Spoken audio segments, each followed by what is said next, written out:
రెండో రోజు కలెక్టర్ల సదస్సులో ఎర్రచందనంపై సీఎం చంద్రబాబు కీలక వ్యాఖ్యలు చేశారు.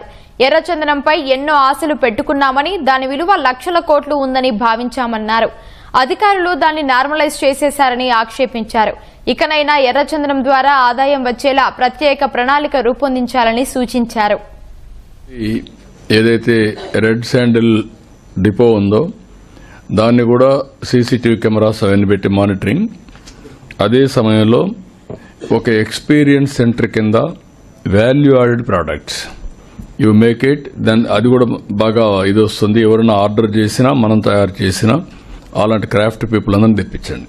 ఇప్పుడు వెంకటేశ్వర స్వామి ఫోటోలు అలాంటివి కూడా కొన్ని చేయగలిగితే వాళ్ళతో కొలాబరేట్ చేసి ఎవరన్నా డే టు డే ఉపయోగించుకోవడానికి అఫోర్డబుల్ ఉన్నట్టు చేసుకుంటారు. కమిటీ ఒకటి వేసి అవి కూడా చేయండి.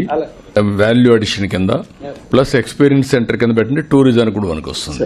రెడ్ శాండ్వుడ్ అనేది ఒక యూనిక్ కాబట్టి దాన్ని మనం ఇది చేయాలి. నాకు చాలా ఆశలు ఉన్నాయి, మీరంతా దాన్ని అంతా ఇది చేసేశారు. I thought it is lakhs of crores. అలాంటి valuable property God has blessed us only in Tirumala Seshachalam forest లోనే ఉంది. ఇది ఇంకెక్కడా లేదు. దాన్ని ప్రాపర్ గా మనం మార్కెట్ చేయలేకపోయాం. అది వర్కౌట్ చేయండి.